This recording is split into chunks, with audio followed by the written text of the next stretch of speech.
నమస్తే. Welcome to Telugu రాజ్యం. ఈరోజు మనతో పాటు ఉన్నారు సీనియర్ అనలిస్ట్ అలానే సోషల్ యాక్టివిస్ట్ కృష్ణకుమారి గారు. వారితో మాట్లాడేద్దాం. మేడం నమస్తే. నమస్తే.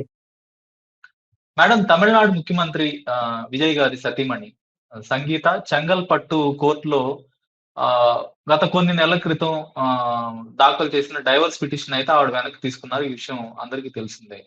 ఇంకా తాజాగా ఆవిడ బంధువులు చెప్తుందేంటంటే ఒక ముఖ్యమంత్రి గదా! తన భర్త ఒక ముఖ్యమంత్రి గాబట్టి ఆయన పరువు ప్రతిష్టలకు భంగం లేకుండా ఇది కోర్టు పరిధిలో కాకుండా బయట వివాదాన్ని తేల్చుకుందాము అనే పద్ధతిలో వాళ్ళు పేర్కొన్నారు. సో నిజంగా అసలు ఏం జరుగుతోంది? వాళ్ళిద్దరూ కలిసే ప్రయత్నమా? లేదంటే కోర్టుల పరిధిలో కాకుండా బంధువుల సమక్షంలోనే విడిపోయే ప్రయత్నమా ఏంటంటారు? అంటే అండి, ఈ నేను ఫ్యామిలీ కౌన్సిలింగ్ లో కూడా ఉంటాను కదా. ఫ్యామిలీ డైనమిక్స్ లో ఇప్పుడు భర్త పైన పడే పరిస్థితి ఉందనుకోండి, ఆర్థికంగా కానీ సామాజికంగా కానీ లేదు మానసికంగా కానీ లేకపోతే ఇట్లాంటి పరిస్థితి ఉన్నప్పుడు మహిళలు ఎంతో కొంత పట్టువిడుపులతో ఉంటారు. కానీ ఇలా కాకుండా ఇప్పుడు వీరిద్దరి విషయం చూసుకోండి. సంగీత ఒక స్ట్రాంగ్ మెంటాలిటీ తనది. ఇది ఎంత స్ట్రాంగ్ మెంటాలిటీ అంటే ఒకప్పుడు తినని కలవటానికి లండన్ నుంచి వచ్చింది. ఇతను అభిమానిగా వచ్చింది. తను చాలా ఇండిపెండెంట్ ఐడియాస్ ఉన్న అమ్మాయి. తనకేం కావాలి అనే దాని పట్ల తను ఫుల్ క్లారిటీ తోటి ఉంటది. అవసరమైతే తన పక్కన ఉన్న వాళ్ళని ఒప్పించుకోగలుగుతుంది కుటుంబ సభ్యులతోటి. అదే విధంగా మరి ఆ అమ్మాయి ఇలా వస్తుంది, ఈ అబ్బాయి అంటే ఎంత ఇష్టం లేకపోతే లండన్ నుంచి మరి ఇక్కడికి వస్తది అని చెప్పి ఆ విజయ్ తల్లే చాలా అబ్బురు పడిపోయి ఈ అమ్మాయి నా కోడలైతే బాగుంటది అని అనుకోవడము, అలాగే అలాంటి డిస్కషన్స్ వాళ్ళ మధ్యలో రావటము, ఆమె కూడా అమితంగా విజయ్ని ఇష్టపడటము, ఇవన్నీ జరిగినాయి. వాళ్ళ పెళ్లి కూడా అయిపోయింది. అంటే మీరు ఒకసారి ఆలోచించండి, ఒక అమ్మాయి ఒక అబ్బాయిని కావాలనుకున్నప్పుడు తను ఏమని అంటే ఇంత ధైర్యం చేయలేరు కదా. పైగా తను గోల్డెన్ స్పూన్ తో పుట్టింది, ఒక బలమైన వ్యక్తిత్వం ఉన్న అమ్మాయి. సరే, ఆ తర్వాత పిల్లలు పుట్టారు. ఆ తర్వాత కూడా ఆమె కేవలం అంటే తనకున్న థాట్స్ ప్రకారము, తనకున్న ఇంట్రెస్ట్ ప్రకారము తను డ్రెస్ డిజైనింగ్ లో వచ్చింది. అంటే కాస్ట్యూమ్ డిజైనర్ గా వచ్చింది సినిమాల్లో. విజయ్ కాస్ట్యూమ్స్ ఆవిడే చేయటము. ఈ పరంపరలో విజయ్ చాలా సక్సెస్ సాధించటము ఇట్లా అయింది. అయిన తర్వాత ఎప్పుడైతే ఆమె అతని సహ నటీమణులతోటి వాళ్ళు ఎక్కువ ఈయనతో ఉంటున్నారా, ఈయన వాళ్ళతో ఎక్కువ ఉంటున్నాడా అనేది మనకు తెలియదు. ప్రాబ్లం అయితే అక్కడే వచ్చింది. వచ్చినప్పుడు ఈ అమ్మాయి అతనికి చెప్పింది, నేను ఇది నాకు నచ్చట్లేదు అని తన అభిప్రాయం తను చాలా సూటిగా చెప్పింది. చెప్తే ఎంత అవునన్నా కాదన్నా నన్ను కంట్రోల్ చేస్తాడు. ఎందుకంటే ఇతను కూడా చాలా కష్టపడి అతను ప్రూవ్ చేసుకున్నాడు. అతను తన 34 ఏళ్ళ 35-36 ఏళ్ల కెరీర్ ఇది. ఈ కెరీర్ లో అతను హైట్స్ చూశాడు. మరి ఆమె చెప్పిన మాట నేను వినడం ఏంటి అనే అంటే నన్ను తప్పు పడుతుందా? ఇప్పుడు ఎవరైనా సరే రెండో వాళ్ళు నన్ను క్వశ్చన్ చేస్తారా అనే ఒక పాయింట్ వచ్చేసరికి ఈ విషయంలో కొంతమంది ఆడవాళ్ళు కావచ్చు, చాలా మంది మగవాళ్ళు కావచ్చు, ఈ క్వశ్చనింగ్ ని భరించలేరు.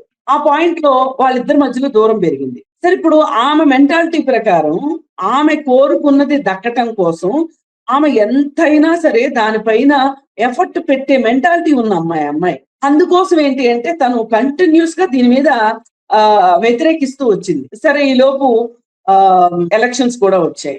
ఎలక్షన్స్ వచ్చే ముందు ఆ అమ్మాయి క్లియర్ కట్ గా దీన్ని నేను రోడ్డు మీద పెడతాను అంటే, ఈ లోపు చాలా సంప్రదింపులు జరిగి ఉంటాయి. ఇలాంటివి ఓవర్ నైట్ ఒకే రోజు వెళ్ళిపోయి ఏ మహిళ కూడా పోలీస్ స్టేషన్కి వెళ్ళి కేసు పెట్టదు అంటిల్ అన్లెస్ తనకేమన్నా ఉచితాలు మంచి చెడు ఆలోచించలేని స్టేట్ ఆఫ్ మైండ్ ఉంటే తప్పితే అలా చేయరు. ఎందుకంటే వన్స్ పోలీస్ స్టేషన్ కి కేసు వెళ్ళింది అంటే ఎంతో కొంత ఆ వివాదం పెరుగుతుందే తప్పితే తగ్గదు అనే ఒక భయంలో ఉంటారు. మరి ఇక తను కంప్లైంట్ ఇచ్చే స్థితికి వచ్చింది అంటే తను అనుకున్నది, తను ఆశించింది జరగట్లేదు అనే ఒక పాయింట్ లో ఈ విషయంలో అత్త గాని, మామ గాని, లేకపోతే ఎవ్వరూ కూడా దీన్ని సరిచేయలేకపోయారు అనే ఒక ఫీలింగ్ లో అమ్మాయి వెళ్ళిపోయి కేసు పెట్టింది. అలాగే ఈ మాట చెప్తేనన్నా విజయ్ దారికి వస్తాడు అనుకుంది. ఏది, నేను కోర్టులో వేస్తాను అనేది. ఇప్పుడు అతను వెళ్ళబోతుంది రాజకీయాల్లోకి, ఎలక్షన్స్ లో నిలబడబోతున్నాడు. మీరు కరెక్ట్ గా చూడండి, ఎలక్షన్స్ లో వీళ్ళు మేము పోటీ చేస్తాము అని అనౌన్స్ చేసిన ఆ టైము, ఈమె కేసు వేసిన టైము ఒకటే. అయినా అతను విజయ్ దీనికి చెల్లించలా. అయితే ఎలక్షన్స్ అయిపోయినాయి, అతను గెలిచాడు, సీఎం అయ్యాడు, ప్రమాణ స్వీకారానికి తను రాలేదు, పిల్లలు రాలేదు. మరి పరిస్థితుల్లో ఇంకప్పుడు ఇతని తల్లిదండ్రులు ఆమెని కాంటాక్ట్ మొదటగా పిల్లలు కనీసము పిల్లలైనా ఆ సెరమనీకి వచ్చి ఉండాల్సింది, ఏది ప్రమాణ స్వీకారానికి. ఇప్పుడు మామూలుగా ఒక తండ్రి ముఖ్యమంత్రి అవుతున్నాడు అంటే ఆ పిల్లల మీద ఎంత ఫోకస్ ఉంటుందండి, ఎంత అటెన్షన్ ఉంటుంది, మీడియా అటెన్షన్ ఉంటుంది. దాన్ని కూడా వాళ్ళు కాదనుకున్నారు. పిల్లలు తల్లి రాలేదు, పోనీ కనీసం పిల్లలైనా రమ్మని అడుగుతారు జనరల్ గా. ఇప్పుడు మన ఇళ్లలో పెళ్లిళ్ళు ఏమైనా జరిగేటప్పుడు, ఏవో భార్యాభర్తల మధ్య పరపచ్చాలు ఉన్నప్పుడు, సరే ఆమె రాదు, కనీసం పిల్లలన్నా తీసుకురా, అతను రాడు, కనీసం పిల్లలన్నా తీసుకురా, ఇలాంటివి జరుగుతాయి. ఆ పప్పులు కూడా ఉడకలేదు వీళ్ళకి. అప్పుడు వీళ్ళకి అర్థమైంది, ఇక్కడ మనము ఎంతో కొంత ఎక్కడో ఒక సర్దుబాటు పట్టు విడుపులు కోసం ప్రయత్నించాల్సిందే అనేది ఆలోచించుకున్నారు వీళ్ళు. ఆలోచించుకుని క్లియర్ గా పిల్లలతో మాట్లాడితే, మా అమ్మ లేనిదే మేము రాము అన్నప్పుడు వాళ్ళ అత్తగారు కూడా ఇన్వాల్వ్ అయ్యి, శోభ గారు మొత్తానికి ఎక్కడో ఒక చోట ఒక హాఫ్ వే ఉంటది, నువ్వు కొంచెం దూరం రా, మేము కొంచెం అంటే నేను కొంచెం తగ్గుతాను, నువ్వు కాస్త తగ్గు. ఎప్పుడైనా ఈ కుటుంబ వివాదాల్లో జరిగేది అదే. అల్టిమేట్ గా ఎవరో ఒకళ్ళే బానిసలుగా ఏవో మొదట్లో చెప్పాను చూడండి, ఆర్థిక కారణాలు అట్లాంటి వాటికి ఇక తప్పదు అనుకున్నప్పుడు లొంగిపోతారు. కానీ అదర్వైజ్ మటుకు సంగీత లాంటి నేపథ్యం ఉన్న వాళ్ళు లొంగరు. ఎక్కడో విజయ్ దగ్గర నుంచి కూడా ఆమెకి ఏవో సంకేతాలు వెళ్ళాయి. అందుకే ఆమె కోర్టుకి పోయినసారి వాయిదాకి రాలేదు. అప్పుడే అనుకున్నారు అందరూ ఇదేదో కొంచెం సెట్ అయ్యేటట్లుంది అని. సరే, ఇప్పుడు ఫైనల్ గా ఆమె వాయిదాకి రాకుండా నేను నా పిటిషన్ ని వెనక్కి తీసుకుంటున్నాను అని చెప్పింది. వెనక్కి తీసుకోవడం అంటే అప్పుడు కోర్టు ఏం చేసింది అంటే, వెనక్కి తీసుకున్నారు కాబట్టి ఇంక ఈ కేసు లేదు అని చెప్పి క్లోజ్ చేసేసింది. ఇక్కడ మనం చూసుకుంటే వీళ్ళిద్దరి మధ్యలో బాగా పాత రోజుల్లో ఉన్న సంబంధ బాంధవ్యాలు విజయ్కి సంగీతకి ఉంటాయా ఉండవా అనే చర్చ కంటే కూడా, ఒక తల్లి ఏం ఆలోచిస్తుంది, తన పిల్లల భవిష్యత్తు గురించి ఆలోచిస్తుంది.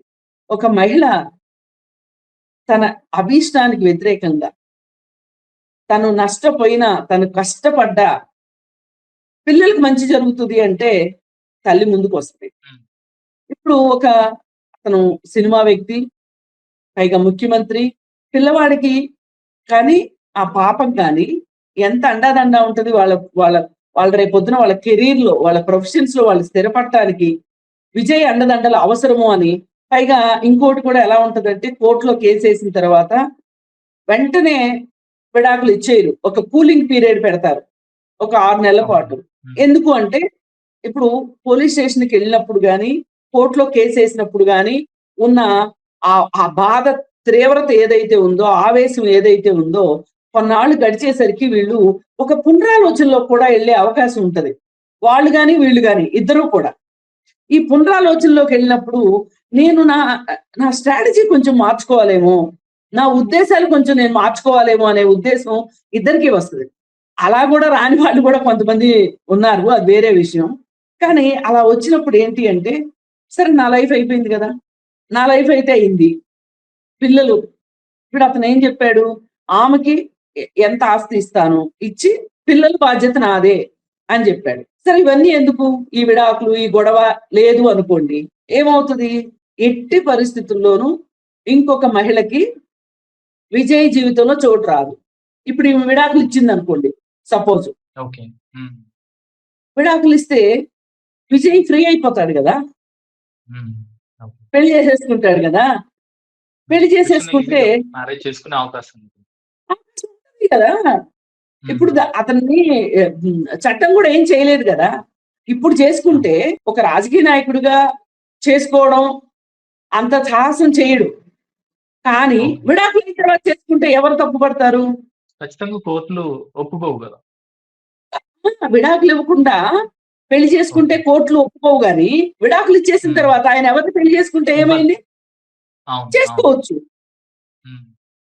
ఇప్పుడు ఇది పురుషులకైనా వర్తిస్తుంది, స్త్రీలకైనా వర్తిస్తుంది. కానీ అంత పడి స్త్రీలను పెళ్లి చేసుకుంటానికి ఎవరు రాకపోవచ్చు, కానీ పెళ్లి అయ్యి ఇంత పెద్ద పిల్లలు ఉన్న తర్వాత పురుషులను అయితే చేసుకోవడానికి ముందుకు వస్తారు. అందుకని సంగీత ఇది కూడా ఆలోచించుంటది.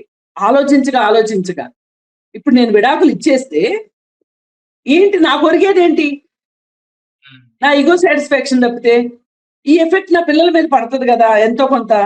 పైగా నేను అతనికి మ్యారేజ్ చేసుకోకుండా త్రిషని అఫీషియల్ గా మ్యారేజ్ చేసుకోకుండా కట్టడి చేసే ఒక ప్రయత్నం కూడా అయి ఉండొచ్చు అంటారు అయితే. ఎస్, అదే నేను అనేది.